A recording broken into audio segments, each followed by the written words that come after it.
Hello students, welcome to my YouTube channel. बेटा, आज मैं आपको पढ़ाऊंगा वर्क एनर्जी एंड पावर। तो चलिए स्टार्ट करते हैं।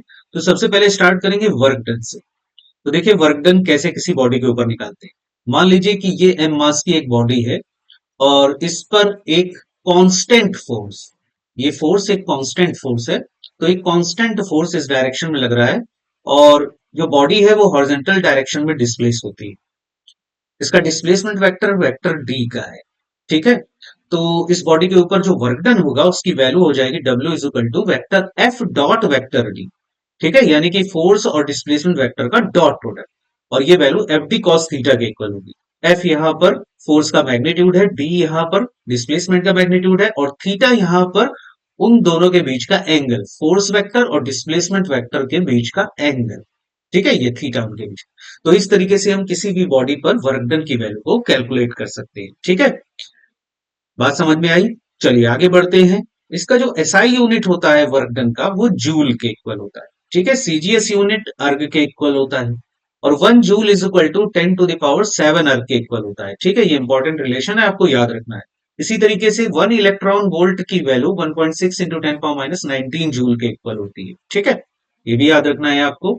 1 कैलोरी इक्वल टू 4.186 जूल के इक्वल होता है और 1 किलोवाट आवर 3.6 इंटू 10⁶ जूल के इक्वल होता है। ठीक है, एक इंपॉर्टेंट रिलेशन है।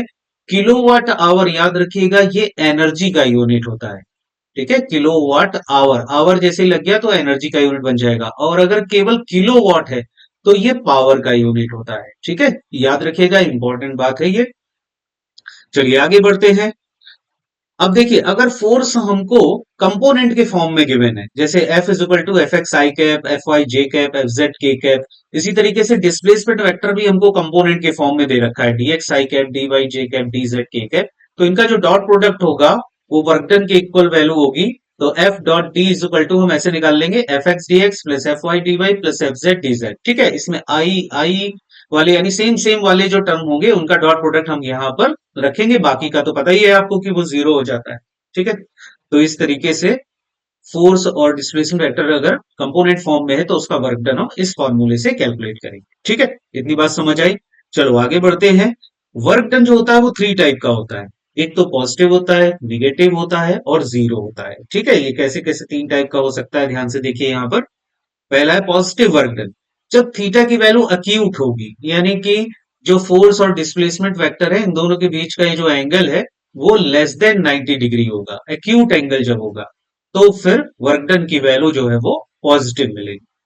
निगेटिव वर्क डन हमको तब मिलेगा जब थीटा की वैल्यू 90 से लेकर 180 तक वेरी करेगी। ठीक है, 90 से ग्रेटर होगी और 180 तक हो सकती है, तो वर्क डन की वैल्यू निगेटिव मिलेगी। क्योंकि कॉस थीटा जो इसमें टर्म आएगा वो निगेटिव की वैल्यू हो जाएगी, तो इसलिए वर्क डन निगेटिव हो जाएगा। इसी तरीके से जीरो वर्क कब होगा, जब थीटा की वैल्यू 90 होगी। क्योंकि cos थीटा cos 90 तो वो जीरो हो जाएगा, तो वर्क डन की वैल्यू जीरो हो जाएगी। इसी तरीके से अगर मान लीजिए फॉर्मूले में f की वैल्यू ही जीरो है तो भी वर्क डन की वैल्यू जीरो हो जाएगी। इसी तरीके से अगर डिस्प्लेसमेंट वेक्टर ये d जीरो है तो भी वर्क डन की वैल्यू जीरो के इक्वल हो जाएगी। ठीक है, ये बात समझ में आई सबको। चलो आगे बढ़ते हैं। Kinetic energy. काइनेटिक एनर्जी के इज इक्वल टू होती है half M vector V dot vector V, यानी कि हाफ एम वी स्क्वायर। मतलब कि अगर कोई मास m का है और वो v की वेलोसिटी से अगर चल रहा है तो उसकी काइनेटिक एनर्जी हो जाएगी हाफ एम वी स्क्वायर। ठीक है, kinetic energy of a body equal to work done on a body और equal to half M V square. ठीक है, जितना वर्क डन बॉडी के ऊपर होता है वही उसकी काइनेटिक एनर्जी बन जाता है। ठीक है, आगे बढ़ते हैं। Relation between kinetic energy and momentum. Kinetic energy और मोमेंटम में एक रिलेशन होता है। देखो के इज इक्वल टू होता है हाफ एम वी स्क्वायर। इसमें अगर एक एम से ऊपर हम मल्टीप्लाई करें, एक एम से डिवाइड करें तो ऊपर देखो बन जाएगा एम स्क्वायर वी स्क्वायर, नीचे 2m। और mv को हम लिख सकते हैं मोमेंटम p के इक्वल, तो ये p का स्क्वायर बाई 2m। तो kinetic energy is equal to बन गया हमारे पास relation p square by 2m। ठीक है, ये एक इंपॉर्टेंट रिलेशन है, इससे बहुत सारे क्वेश्चन बेटा सॉल्व होते हैं, इसको आपको याद रखना है। ठीक है, खासकर उस टाइप के जो क्वेश्चन होते हैं जिसमें मोमेंटम कहेंगे कि 50% इंक्रीज कर देते हैं, तो बताइए काइनेटिक एनर्जी कितने परसेंट इंक्रीज होगी। इस टाइप के क्वेश्चंस पूछे जाते हैं। ठीक है, तो उन क्वेश्चंस को हम यहां से सॉल्व कर सकते हैं। आगे बढ़ते हैं। Notion of work and kinetic energy, मतलब वर्क एनर्जी थ्योरम क्या होती है। ठीक है, तो इंपॉर्टेंट रिलेशन है, ये आपको याद रखना है formula. Change in kinetic energy, किसी भी बॉडी में जो चेंज इन काइनेटिक एनर्जी होगी, के फाइनल माइनस के इनिशियल, ये वैल्यू उस पर नेट वर्क डन के इक्वल होती है। मतलब work done by net forces, work done by all forces, ये जितने भी फोर्सेस इसके ऊपर वर्क डन कर रहे होंगे। जैसे कंजर्वेटिव फोर्स भी हो सकते हैं, नॉन कंजर्वेटिव फोर्स भी हो सकते हैं, ठीक है, जिनको अभी हम आगे पढ़ेंगे। यानी टोटल फोर्सेस के द्वारा जो वर्क डन हो रहा है उसके equal change in kinetic energy होती है, इसी को बोलते हैं वर्क एनर्जी थ्योरम। ठीक है, बात समझ में आई। आगे बढ़ते हैं, work done by variable force. अगर वेरिएबल फोर्स है, जैसे टाइम के साथ मान लीजिए चेंज कर रहा है, जैसे यहां पर देखिए फोर्स और डिस्प्लेसमेंट का ये हमें ग्राफ दे रखा है, और यहाँ पर फोर्स देखो डिस्प्लेसमेंट के साथ इस तरीके से वेरी कर रहा है। तो एक्स इनिशियल से लेकर एक्स फाइनल तक कितना वर्क डन करेगा ये हम निकालते हैं। तो उसके लिए क्या करते हैं, यहाँ पर इंटीग्रेशन करते हैं। तो सबसे पहले एक स्मॉल वर्क डन निकालेंगे डी डब्ल्यू, जिसकी value F into D x के इक्वल हो जाएगी। ठीक है, मान लेते हैं पहले छोटा सा डिस्प्लेसमेंट होता है, तो वो छोटा सा डिस्प्लेसमेंट यहाँ पर देखो इस स्ट्रिप के एरिया के इक्वल हो जाएगा। तो डब्ल्यू डी डब्ल्यू की वैल्यू हो जाएगी एफ इंटू डी एक्स, और फिर इसी को अगर इंटीग्रेट कर देंगे एक्स इनिशियल से लेकर एक्स फाइनल तक, तो टोटल वर्क डन की वैल्यू हमारे पास आ जाएगी। ठीक है, तो ये फॉर्मूला आपको याद रखना है, ये तब यूज करेंगे हम जब वेरिएबल फोर्स होगा तो वर्क डन निकालेंगे। ठीक है, चलो भाई आगे बढ़ते हैं, नेक्स्ट पॉइंट पर आते हैं। Work energy theorem for variable force. Variable force के लिए वर्क एनर्जी थ्योरम क्या होगी, वही कॉन्सेप्ट रहेगा कि चेंज इन काइनेटिक एनर्जी के फाइनल माइनस के इनिशियल की value work done by net force के इक्वल होगी। तो अगर केवल वेरिएबल फोर्स के द्वारा वर्क डन हो रहा है तो यही net work done by variable force के इक्वल हो जाएगा। ठीक है, आया समझ में। चलो आगे बढ़ते हैं, अब आते हैं कंजर्वेटिव फोर्स और नॉन कंजर्वेटिव फोर्स क्या होते हैं। तो सबसे पहले conservative force, the force by which the work done in closed path is zero, called conservative force. ठीक है, मान लीजिए कि ए से लेकर बी तक एक बॉडी को हम ले जाते हैं और उसके ऊपर कोई फोर्स लगा रहे हैं, तो उस फोर्स के द्वारा जो वर्क डन हो रहा है वो W1 का हो रहा है। उसी तरीके से अगर हम बी से बॉडी को वापस ए पर लाते हैं तो जो वर्क डन होता है वो W2 के इक्वल हो रहा है।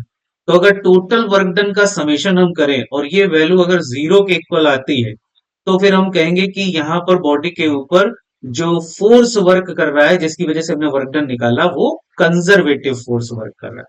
ठीक है, तो कंजर्वेटिव फोर्सेस में क्लोज्ड पाथ में वर्क डन की वैल्यू जीरो होती है, याद रखिएगा। ठीक है, कौन कौन से एग्जांपल हो सकते हैं कंजर्वेटिव फोर्स के, एक तो होता है ग्रेविटेशनल फोर्स, एक magnetic force, spring force, normal reaction, tension, hydrostatic force, ये सब कैसे फोर्स है, कंजर्वेटिव फोर्स। एक एग्जांपल से इसको समझते हैं। जैसे मान लीजिए कि ये एक एम मास की बॉडी है और इसको हम ए से लेकर बी तक एच हाइट तक ले जा रहे हैं ऊपर की तरफ। तो देखिए जो mg के द्वारा वर्क डन होगा, mg यहाँ पर कंजर्वेटिव फोर्स होगा, ग्रेविटेशनल फोर्स, तो वो देखो नीचे की डायरेक्शन में लग रहा है। डिस्प्लेसमेंट किधर है, ऊपर की तरफ, तो ए टू बी जो वर्क डन की वैल्यू होगी वो माइनस mgh हो जाएगी। ठीक है, नेगेटिव। और फिर ऊपर से यानी बी से वापस जो हम ए की तरफ आएंगे, तो देखो mg की डायरेक्शन नीचे की तरफ होगी और h की डायरेक्शन यानी डिस्प्लेसमेंट भी नीचे की तरफ होगा, तो दोनों के बीच में एंगल जीरो होगा, तो work done B to A plus mgh के इक्वल हो जाएगा। तो टोटल वर्क डन देखेंगे ए से B plus B to A, add करेंगे तो टोटल वर्क डन की वैल्यू जीरो के इक्वल आ जाएगी। ठीक है, समझ आया बेटा सबको। चलो आगे बढ़ते हैं, नॉन कंजर्वेटिव फोर्स क्या होता है। नॉन कंजर्वेटिव फोर्स वो फोर्स होते हैं जिनके द्वारा क्लोज्ड पाथ में जो वर्क डन होता है वो जीरो नहीं होता है। ठीक है, तो इस टाइप के जो फोर्स होते हैं वो नॉन कंजर्वेटिव फोर्स कहलाते हैं। जैसे कि काइनेटिक फ्रिक्शन हो गया, एयर ड्रैग हो गया, विस्कस ड्रैग हो गया। ठीक है, ये सभी के सभी कैसे हैं, नॉन कंजर्वेटिव, है ना। ए से लेकर बी तक जब हम जाएंगे तो वर्क डन W1, फिर बी से वापस ए आएंगे तो वर्क डन W2, इन दोनों का सम करेंगे तो जीरो के इक्वल नहीं होगा। जैसे एक एग्जांपल लेते हैं, मान लीजिए ये एक एम मास का ब्लॉक है और इसको हम ए पॉइंट से बी पॉइंट तक डिस्प्लेस करते हैं, और यहाँ पर जो सरफेस है वो रफ है, फ्रिक्शन दे रखा है यहाँ पर बीम का। तो देखो जब हम इसको इस तरफ डिस्प्लेस करेंगे तो फ्रिक्शन फोर्स के द्वारा जो वर्क डन होगा तो कैसे आएगा, देखो फ्रिक्शन फोर्स इधर की तरफ लगेगा म्यू एम जी का, और डिस्प्लेसमेंट उधर की तरफ हो रहा है, तो वर्क डन की वैल्यू निगेटिव होगी। तो W A to B is equal to हो जाएगा minus mu M G T. उसी तरीके से जब हम बी से वापस ए की तरफ आएंगे तो डिस्प्लेसमेंट वेक्टर तो इधर की तरफ होगा, लेकिन फ्रिक्शन फोर्स उधर की तरफ लग रहा होगा म्यू एम जी का। तो फिर वर्क डन की वैल्यू फिर से negative minus mu M G D के इक्वल हो जाएगी। तो total work done A to B and B to A sum कर देंगे दोनों का, तो ये जीरो के इक्वल नहीं होगा, बल्कि कितना हो जाएगा, minus two mu M G D के इक्वल हो जाएगा। ठीक है, तो इसमें देखो क्लोज पाथ में वर्क डन जीरो नहीं है, तो इसलिए यहाँ पर जो लगने वाले फोर्स है वो कैसे है, कंजर्वेटिव, सॉरी नॉन कंजर्वेटिव। ठीक है, चलो आगे बढ़ते हैं। Relation between conservative force and potential energy, तो देखो ये होता है, ये रिलेशन आपको याद रखना है, conservative force equal to minus D U by D H. ठीक है, या minus D U by D X भी लिख सकते हो, एच यहाँ पर डिस्प्लेसमेंट या एक्स डिस्टेंस भी कह सकते हो। ठीक है, तो F C is equal to minus D U by D H, ये रिलेशन होगा। यहां से देखो D U is equal to हम लिख सकते हैं minus F C into D H, या फिर dx भी लिख सकते हैं इसको यहाँ पर। और अगर दोनों तरफ इंटीग्रेशन हम कर दें तो change in potential energy left side में आ जाएगा। अगर हम u इनिशियल से लेकर u फाइनल तक इंटीग्रेट करते हैं तो u final minus u initial equal to minus x initial to x final F C D X. ठीक है, मतलब चेंज इन पोटेंशियल एनर्जी जो होता है वो minus of work done by conservative force के इक्वल होता है। ठीक है, डेल्टा यू यानी change in potential energy is equal to minus of work done by conservative force. ठीक है, तो इस रिलेशन को आपको याद रखना है, इंपॉर्टेंट है। ठीक है, ये फॉर्मूले इंपॉर्टेंट है, इनको भी आपको याद रखना है। ठीक है, नोट करके एक पॉइंट है, इन थ्री डी अगर थ्री डायमेंशन मोशन हो रहा है तो देखो जो फोर्स की वैल्यू होगी और जो पोटेंशियल एनर्जी होगी उसमें ये रिलेशन होता है, F is equal to minus D U by D X I cap plus D U by D Y J cap plus D U by D Z के कैप। ठीक है, इससे काफी सारे क्वेश्चन सॉल्व कर लेंगे हम लोग, इस रिलेशन को आपको याद रखना है। ठीक है, चलो आगे बढ़ते हैं। इक्विलिब्रियम की कंडीशन में क्या होता है, at equilibrium F is equal to minus D U by D X, यानी कि rate of change of potential energy with displacement, ये क्या होता है, जीरो के इक्वल होता है। F is equal to minus D U by D X equal to zero, यानी बॉडी पर लगने वाला फोर्स जीरो के इक्वल होगा इक्विलिब्रियम की कंडीशन। ठीक है, इतना समझ आया। आगे बढ़ते हैं, टाइप्स ऑफ इक्विलिब्रियम, कितने टाइप के इक्विलिब्रियम होते हैं, तो ध्यान से देखिए, तीन टाइप के इक्विलिब्रियम होते हैं, एक तो स्टेबल इक्विलिब्रियम, एक अनस्टेबल इक्विलिब्रियम, और एक होता है न्यूट्रल इक्विलिब्रियम। स्टेबल इक्विलिब्रियम क्या होता है, देखिए जैसे मान लीजिए एक बाउल है और उस बाउल के अंदर एक बॉल डाल दी हमने। ठीक है, और इस बॉल को अगर हम एक तरफ डिस्प्लेस करके छोड़ देते हैं तो देखिए ये अपनी मीन पोजीशन के अबाउट ऐसे ऐसे ऑसिलेट करेगी, यानी कि जैसे ही हमने एक तरफ ले जाकर के उसको छोड़ा तो ये वापस अपनी मीन पोजीशन पर आएगी। ठीक है, तो जब वापस अपनी मीन पोजीशन पर यानी जहां से हमने डिस्प्लेस किया वहीं पर पार्टिकल वापस पहुंच रहा है, तो इस टाइप का जो इक्विलिब्रियम होता है वो स्टेबल इक्विलिब्रियम होता है। इस कंडीशन में पोटेंशियल एनर्जी जो होती है वो बॉडी की मिनिमम होती है। ठीक है, देखिए यहाँ पर पोटेंशियल एनर्जी और डिस्प्लेसमेंट का अगर हम ग्राफ बनाए तो कुछ इस तरीके से मिलेगा, और यहाँ पर पोटेंशियल एनर्जी उसकी मिनिमम होगी स्टेबल इक्विलिब्रियम की कंडीशन। ठीक है, और यहाँ पर एक बहुत इंपॉर्टेंट कंडीशन है जिससे बहुत सारे क्वेश्चन हम लोग सॉल्व करते हैं स्टेबल और अनस्टेबल इक्विलिब्रियम के लिए जो पूछे जाते हैं। तो इसमें आपको क्या करना है कि जो पोटेंशियल एनर्जी है उसका डबल डिफरेंशिएशन फाइंड आउट करना है एक्स के रिस्पेक्ट में, यानी कि D two U upon D X two, ये फाइंड आउट करना है। और इसकी वैल्यू हम उस पॉइंट के लिए जहां पर हमको इक्विलिब्रियम मिल रहा है, जितने एक्स पर हमको इक्विलिब्रियम मिल रहा है उस वैल्यू को इसमें हम पुटअप कर देंगे T two U by D X two में, और ये वैल्यू अगर ग्रेटर देन जीरो आती है तो इसका मतलब स्टेबल इक्विलिब्रियम होगा। ठीक है, तो ये रिलेशन हमको याद रखना है कि double differentiation of potential energy with respect to X अगर पॉजिटिव आता है तो स्टेबल इक्विलिब्रियम मिलता है। ठीक है, आगे बढ़ते हैं, अनस्टेबल इक्विलिब्रियम क्या होता है। जैसे मान लीजिए इस बाउल को ऐसे उल्टा करके रख दिया और यहां पर बॉल को रखा, बॉल को अगर हम थोड़ा सा डिस्प्लेस करेंगे तो ये वापस अपनी मीन पोजीशन पर नहीं आएगी। अब जैसे ही हमने डिस्प्लेस किया इधर तो ये इधर ही कहीं चली जाएगी। ठीक है, वापस लौट के नहीं आएगी।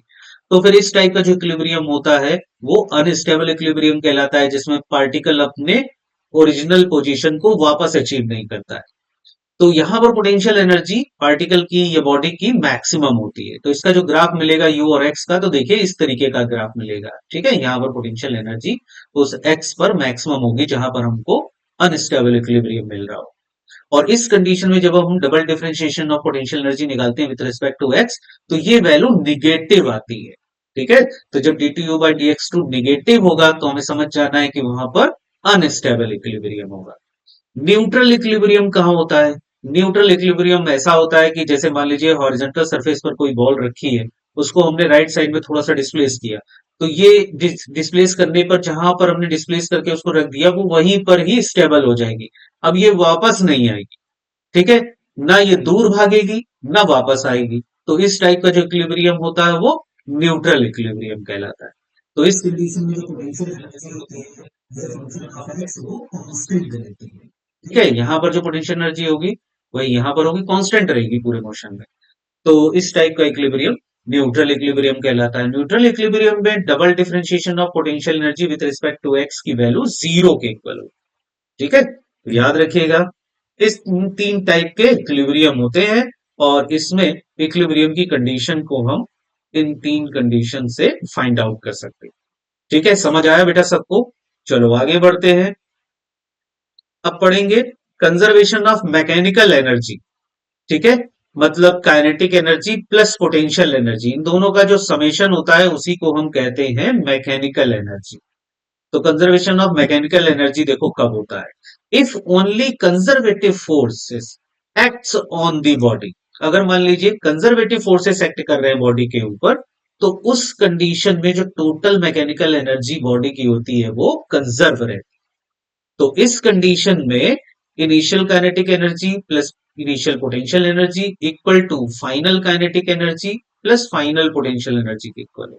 यानी कि टोटल मैकेनिकल एनर्जी कंजर्व रहेगी, जितनी टोटल इनिशियल होगी उतनी टोटल फाइनल। ठीक है, तो ये तब होगा, याद रखिएगा, जब कंजर्वेटिव फोर्सेस वर्क कर रहे होंगे बॉडी के ऊपर। ठीक है, चलो भाई आगे बढ़ते हैं, नेक्स्ट पॉइंट पर आते हैं, मोशन इन वर्टिकल सर्किल। जैसे मान लीजिए एक स्ट्रिंग में एक बॉल को बांध करके इस तरीके से हम वर्टिकल सर्किल में उसको घुमा रहे हैं। तो देखो जब घुमाएंगे, और ये वो कंडीशन है जब सर्किल जस्ट कंप्लीट हम कर रहे हैं, मतलब इतनी मिनिमम वेलोसिटी है यहां पर जिससे कि ये बॉडी जो है वो जस्ट यहां पर पहुंच करके टॉप पॉइंट पर पहुंच करके अपना सर्किल कंप्लीट कर रही है। ये वो वाली कंडीशन। तो उस कंडीशन में आपको याद रखना है कि टॉप पॉइंट पर जो वेलोसिटी होती है v एट ए, वो अंडर रूट जीएल के इक्वल होगी। ठीक है, जी यहाँ पर ग्रेविटेशनल एक्सीलरेशन है, एल यहाँ पर स्ट्रिंग की लेंथ। ठीक है, अब देखिए किसी जनरल पॉइंट पर अगर हमको वेलोसिटी की वैल्यू कैलकुलेट करनी हो कि क्या होगी, तो उसका देखिए एक इंपॉर्टेंट फॉर्मूला है, ये आपको याद रखना है। जनरल पॉइंट यानी कि पी पॉइंट पर वेलोसिटी की value VP is equal to under root of GL bracket 3 + 2 cos theta. ठीक है, यहां पर थीटा जो है वो वर्टिकल से ये एंगल है। जैसे मान लीजिए अगर ये पार्टिकल अपने टॉप पॉइंट पर पहुंचता है तो यही थीटा कितना हो जाएगा, 180 डिग्री हो जाएगा। तो cos थीटा cos 180 जब यहाँ रखोगे तो उसकी वैल्यू होगी -1, तो यहाँ पर हो जाएगा 3 - 2, तो ये 1 बचेगा, तो वीपी की वैल्यू अंडर रूट जीएल आ जाएगी, मतलब टॉप पॉइंट पर वेलोसिटी हो जाएगी अंडर रूट जीएल। इसी तरीके से बी पॉइंट पर अगर हम देखें तो थीटा की वैल्यू यहाँ पर कितनी होगी, 0 के इक्वल होगी। तो cos 0 की वैल्यू 1 के इक्वल हो जाएगी, तो 3 + 2 5, तो VP is equal to under root 5 GL आ जाएगा। तो बी पॉइंट पर यानी बॉटम पर जो वेलोसिटी होगी वो अंडर रूट 5 जीएल के इक्वल होगी। इसी तरीके से यहां पर अगर हम निकालें सी पॉइंट पर कितनी वेलोसिटी होगी वीसी, तो ये अंडर रूट 3 जीएल के इक्वल आएगी। कैसे कैलकुलेट करेंगे, इसमें थीटा की वैल्यू क्या रखेंगे, 90 डिग्री रखेंगे। तो जैसे यहाँ पर थीटा हम 90 डिग्री रखेंगे तो cos 90 की वैल्यू क्या हो जाएगी, 0, तो ये टर्म तो 0 ही हो जाएगा, तो बचेगा केवल 3, तो अंडर रूट 3 जीएल, तो वीसी की वैल्यू हो जाएगी अंडर रूट 3। इसी तरीके से किसी भी जनरल पॉइंट पर टेंशन भी कैलकुलेट कर सकते हैं, तो टेंशन का फॉर्मूला होता है 3mg 1 + cos थीटा। ठीक है, इंपॉर्टेंट फॉर्मूला है, आपको याद रखना है। तो इस इंपॉर्टेंट फॉर्मूले से हम टेंशन भी किसी भी पॉइंट पर निकाल सकते हैं। जैसे मान लीजिए टॉप पॉइंट पर अगर हम टेंशन निकालें तो थीटा की वैल्यू रखेंगे 180 डिग्री, रख दो यहाँ पर cos 180 की वैल्यू -1, तो ये 1 -1, तो ये टर्म कितना हो जाएगा, 0 हो जाएगा ये पूरा। तो 0 हो गया तो टेंशन भी 0 हो जाएगा, तो ये पॉइंट पर टेंशन की वैल्यू 0 होगी। इसी तरीके से बी पर देखें तो थीटा की वैल्यू क्या होगी, 0 डिग्री, तो cos 0 की वैल्यू हो जाएगी 1, और ये 1 + 1 हो जाएगा 2, तो ये आ जाएगा 6 mg के। इसी तरीके से सी पॉइंट पर अगर हम आते हैं तो थीटा की वैल्यू कितनी हो जाएगी, 90 डिग्री के इक्वल, तो 90 रखो तो cos 90 की वैल्यू 0 हो जाएगी, तो यहाँ बचा 1, तो ये 3mg के इक्वल हो जाएगा। तो टेंशन एट सी पॉइंट हो जाएगा 3mg के। समझ आया बेटा सबको? चलो आगे बढ़ते हैं, पोटेंशियल एनर्जी ऑफ स्प्रिंग क्या होती है। ठीक है, देखिए स्प्रिंग को जब हम खींचते हैं तो उस पर हम वर्क करते हैं, उस पर हम फोर्स लगाते हैं, तो वही फोर्स के द्वारा, एक्सटर्नल फोर्स के द्वारा उसके ऊपर जो वर्क डन होता है वही उसमें पोटेंशियल एनर्जी के फॉर्म में स्टोर्ड हो जाता है। तो इसको हम दो तरीके से निकाल सकते हैं। एक तो work done by spring force. देखो स्प्रिंग फोर्स कैसे वर्क करेगा, ये निगेटिव वर्क करेगा, क्योंकि देखो जैसे ही हम किसी स्प्रिंग को खींचेंगे तो जो स्प्रिंग फोर्स होगा वो वापस मीन पोजीशन की तरफ लग रहा होगा, स्प्रिंग को वापस अपने नेचुरल लेंथ में लाने के लिए। तो स्प्रिंग फोर्स की डायरेक्शन इधर और डिस्प्लेसमेंट उधर, तो दोनों एक दूसरे के अपोजिट हुए तो वर्क डन नेगेटिव होगा। तो वर्क डन को हम निकालेंगे इंटीग्रेशन से। मान लीजिए कि एक्स इनिशियल से एक्स फाइनल तक हम उसको स्ट्रेच करते हैं, तो फोर्स की वैल्यू हो जाएगी के एक्स इंटू डी एक्स, और बाहर माइनस आ जाएगा। इसको सॉल्व करेंगे तो माइनस के बाई टू एक्स फाइनल का स्क्वायर माइनस एक्स इनिशियल का स्क्वायर, ये आ जाएगी work done by spring force की वैल्यू। और work done by external agent उतना ही पॉजिटिव होगा, क्योंकि एक्सटर्नल एजेंट के द्वारा फोर्स भी इधर ही लग रहा होगा और डिस्प्लेसमेंट भी इधर ही हो रहा है, तो उसका वर्क डन पॉजिटिव होगा। तो वो इसी के इक्वल हो जाएगा के बाय टू एक्स फाइनल का स्क्वायर माइनस एक्स इनिशियल का स्क्वायर। ठीक है। और potential energy stored in the spring जो होती है वो minus of work done by conservative force होती है। ये minus of work done by conservative force, तो माइनस माइनस प्लस हो जाएगा, तो ये आ गई प्लस की वैल्यू। या फिर पोटेंशियल एनर्जी इक्वल टू, ये भी हम लिख सकते हैं work done by external agent, और एक्सटर्नल एजेंट के द्वारा जो वर्क डन है वो पॉजिटिव आ रहा है, तो यही वैल्यू यहाँ आ जाएगी। ठीक है, समझ आया बेटा सबको? अच्छा, अगर मान लीजिए initial position x equal to 0 पर है और फाइनल पोजीशन में स्प्रिंग को x खींचा जा रहा है, तो पोटेंशियल एनर्जी जो स्टोर्ड होगी उसका फॉर्मूला ये होगा, u is equal to half K X square. ठीक है, याद रखना है ये आपको। अब देखिए ये जो स्प्रिंग पुट की पोटेंशियल एनर्जी आ रही है u is equal to half K X square, इसी को हम फोर्स के टर्म में भी लिख सकते हैं और स्प्रिंग कांस्टेंट के टर्म में भी लिख सकते हैं और फोर्स और डिस्प्लेसमेंट के टर्म में भी लिख सकते हैं। तो कैसे लिखेंगे, यहाँ पर ध्यान से देखिए, हाफ के एक्स स्क्वायर को हम half K x into x लिख सकते हैं, और के एक्स किसके इक्वल होगा, एफ के इक्वल हो जाएगा। तो देखो ये बन जाएगा हाफ एफ एक्स, तो ये एक रिलेशन इंपॉर्टेंट है। उसी तरीके से हाफ एफ एक्स को क्या लिख सकते हैं, एफ बाई के लिख सकते हैं, तो देखो ये बन जाएगा एफ स्क्वायर बाई टू के, तो ये भी रिलेशन इंपॉर्टेंट। तो एक तरीके से पोटेंशियल एनर्जी के तीन फॉर्मूले हमारे पास हैं जो आपको याद रखने हैं। एक तो हो गया हाफ के एक्स स्क्वायर, दूसरा हो गया हाफ एफ एक्स, और तीसरा हो गया एफ स्क्वायर बाई टू के। और जैसा क्वेश्चन आता है उस क्वेश्चन के अकॉर्डिंग हम ये फॉर्मूले यूज करते हैं। ठीक है, इतनी बात समझ में आई, इंपॉर्टेंट है, आपको ये याद रखना है। अब इसी से रिलेटेड देखिए एक इंपॉर्टेंट क्वेश्चन है, इस इंपॉर्टेंट क्वेश्चन को देखते हैं। इस टाइप का क्वेश्चन आ सकता है, इंपॉर्टेंट है, कैसे सॉल्व करेंगे उसको समझ लीजिए। जैसे मान लीजिए एक स्प्रिंग दे रखा है जिसका स्प्रिंग कांस्टेंट के का और लेंथ एल की है। इसके बाद इस स्प्रिंग को थ्री पार्ट में डिवाइड करते हैं। ये देखो थ्री पार्ट में, L1 लेंथ, L2 लेंथ और L3 लेंथ, ये तीन पार्ट में इसको डिवाइड किया है। और L1 L2 L3 का जो रेशियो है वो 2:4:6 के इक्वल। अब कहते हैं if all parts connected in series, यही वाले जो पार्ट हैं अगर इन सबको सीरीज में कनेक्ट कर देते हैं तो इनका के इफेक्टिव के डैश के इक्वल है। और अगर इन सभी को पैरेलल में कनेक्ट कर देते हैं तो कहते हैं इनका के इफेक्टिव के डबल डैश के इक्वल है। तो पूछ रहे हैं फाइंड के डैश अपॉन के डबल डैश, इसका रेशियो निकाल। तो कैसे कैलकुलेट करेंगे देख लीजिए जरा। यहां पर हम कॉन्सेप्ट यूज करेंगे K L is equal to constant. K यहाँ पर स्प्रिंग कांस्टेंट है और एल स्प्रिंग की लेंथ है, इन दोनों का जो मल्टीप्लीकेशन होता है वो किसी भी स्प्रिंग के लिए कांस्टेंट होता है, ये आपको याद रखना। ठीक है, इंपॉर्टेंट रिलेशन है, ये आपको याद है। अब देखो पूरी स्प्रिंग के लिए, जो पहले पूरी स्प्रिंग थी, पूरी लेंथ थी, तो उसके लिए के की वैल्यू के और इसकी लेंथ हो जाएगी 12 एल। कैसे 12 एल होगी, यहां पर देखो इसको हमने 2 4 6 पार्ट में डिवाइड किया है, सभी पार्ट को ऐड कर लो, 6 प्लस 4 प्लस 2 तो 12 आ गया। तो इसको हम 12 एल के इक्वल लिख सकते हैं। और यही वैल्यू फर्स्ट वाली स्प्रिंग के लिए हम उसका के मान लेते हैं के1 के इक्वल है, और इसकी लेंथ L1, और L1 को क्या लिख सकते हैं हम 2L के इक्वल लिख सकते हैं, तो ये आ जाएगा 2L के। अब यहां से देखो L L कैंसिल, तो K1 की वैल्यू आ जाएगी 6K। इस तरीके से हम K1 को K के टर्म में निकाल सकते हैं। ये समझ आया बेटा? बिल्कुल इसी तरीके से हम यही फॉर्मूला यूज करके K2 की वैल्यू निकालेंगे सेकंड वाली स्प्रिंग के लिए। तो K into 12L equal to हो जाएगा K2 इंटू 4L, तो यहाँ से K2 की वैल्यू आ जाएगी 3K। इसी तरीके से थर्ड वाली स्प्रिंग के लिए लगाएंगे तो K3 की वैल्यू आ जाएगी 2K। अब देखिए जब स्प्रिंग को हम सीरीज में ऐड करते हैं तो ये फॉर्मूला यूज करते हैं 1/ks equal to 1/k1 plus 1/k2 plus 1/k2। ठीक है, वैल्यूज पुट अप करेंगे तो यहाँ से के सीरीज की वैल्यू के इक्वल आ रही है, और यही है के डैश के इक्वल। फिर उसके बाद आ जाते हैं पैरेलल में। पैरेलल में जब हम के पैरेलल निकालते हैं तो सारे स्प्रिंग कांस्टेंट ऐड कर देते हैं। तो k1 plus k2 plus k3, ठीक है, तो ये आ गया 11 के, तो k डबल डैश की वैल्यू आ गई 11 K equal. So k dash upon k double dash will be equal to k upon 11 K, तो ये रेशियो 1/11 के इक्वल आ जाए। ठीक है, समझ आया बेटा सबको? चलो आगे बढ़ते हैं, पावर पे आते हैं। तो पावर का फॉर्मूला होता है average power is equal to delta W upon delta T. ठीक है, rate of change of work done power के इक्वल होता है।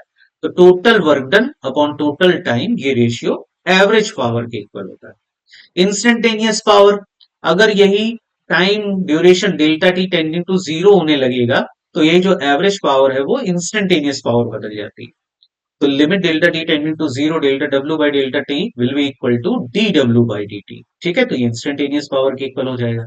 और इंस्टेंटेनियस पावर को हम फोर्स डॉट वेलोसिटी के इक्वल भी लिख सकते हैं। ठीक है, ये भी एक इंपॉर्टेंट रिलेशन है, याद रखिएगा। इंस्टेंटेनियस पावर को हम D W by D T और फोर्स डॉट वेलोसिटी के इक्वल लिख सकते हैं। ये फॉर्मूला याद रखिएगा, 1 हॉर्स पावर इक्वल टू 746 वाट के इक्वल होता है। 1 हॉर्स पावर 3/4 किलो वाट के भी इक्वल होता है। ठीक है, तो इससे बहुत सारे क्वेश्चन हमारे सॉल्व हो जाएंगे। आगे बढ़ते हैं, इफिशियंसी क्या होती है? इफिशियंसी, परसेंटेज इफिशियंसी जो होती है वो इंजन की P output upon P input into 100 के इक्वल होती है। ठीक है, ये भी एक इंपॉर्टेंट फॉर्मूला है, इससे इफिशियंसी वाले कई सारे क्वेश्चन हम लोग सॉल्व कर लेते हैं। चलो आगे बढ़ते हैं, अब आते हैं कोलिजन पे। तो कोलिजन देखिए, types of collision according to line of action. Line of action के अकॉर्डिंग जो कोलिजन होता है वो टू टाइप का होता है। एक तो होता है head on collision. Head on collision का मतलब कि इस तरीके से एक लाइन के अलोंग कोलिजन हो रहा होगा। ठीक है, ये M1 U1 से जा रहा है, M2 U2 से जा रहा है, कोलाइड हुए एक ही लाइन के अलोंग ये चल रहे हैं। ठीक है, तो according to line of action. और दूसरा होता है ऑब्लिक कोलिजन। ऑब्लिक कोलिजन में देखिए, जब टकराएंगे तो एक जो मास है वो इस डायरेक्शन में निकल जाएगा, दूसरा मास इधर कहीं डायरेक्शन में हो जाएगा। ठीक है, इसको ऑब्लिक कोलिजन या 2D कोलिजन भी कहते हैं। ठीक है, इतनी बात समझ आई? हम्म। फिर according to conservation of kinetic energy, kinetic energy के अकॉर्डिंग जो कोलिजन होता है वो थ्री टाइप का होता है। एक तो होता है इलास्टिक कोलिजन। इलास्टिक कोलिजन का मतलब ये होता है कि कोलिजन के बिफोर जो काइनेटिक एनर्जी है और कोलिजन के आफ्टर जो काइनेटिक एनर्जी है ये दोनों इक्वल रहती हैं, यानी कि कोई काइनेटिक एनर्जी का लॉस नहीं होता है। K initial equal to K final, no loss in kinetic energy. और momentum P initial final momentum P final के इक्वल होता है, यानी initial momentum final momentum equal होते हैं, कंजर्व रहता है मोमेंटम, और काइनेटिक एनर्जी भी कंजर्व रहती है। ठीक है, तो इस टाइप का जो कोलिजन होता है उसे इलास्टिक कोलिजन कहते हैं। दूसरा होता है इन इलास्टिक कोलिजन। इस कोलिजन में काइनेटिक एनर्जी कंजर्व नहीं रहती है। इनिशियल काइनेटिक एनर्जी ग्रेटर होती है, फाइनल काइनेटिक एनर्जी लेस होती है। के इनिशियल ग्रेटर देन के फाइनल होता है। इसका मतलब यहाँ पर काइनेटिक एनर्जी में लॉस होता है, तो डेल्टा के यहाँ पर लॉस ऑफ काइनेटिक एनर्जी भी होगा। लेकिन जो मोमेंटम है वो कंजर्व रहता है, मतलब पी इनिशियल की वैल्यू पी फाइनल की इक्वल होगी। तीसरा होता है परफेक्टली इनइलास्टिक कोलिजन। इस कोलिजन में जो बॉडीज हैं वो आपस में स्टिक कर जाती हैं, चिपक जाती हैं और एक कंबाइंड मास बनके फिर बॉडी मूव करती है। इस कंडीशन में भी जो काइनेटिक एनर्जी है उसका लॉस होता है, के इनिशियल ग्रेटर देन के फाइनल, लेकिन मोमेंटम कंजर्व रहता है। ठीक है, इतनी बात समझ में आई? चलिए, तो ऐसा करते हैं बेटा, आज हम लोग यहीं तक रखते हैं, फिर इसके बाद न्यूटन्स लॉ ऑफ कोलिजन से नेक्स्ट टर्न पर पढ़ें। तब तक के लिए बेस्ट ऑफ लक।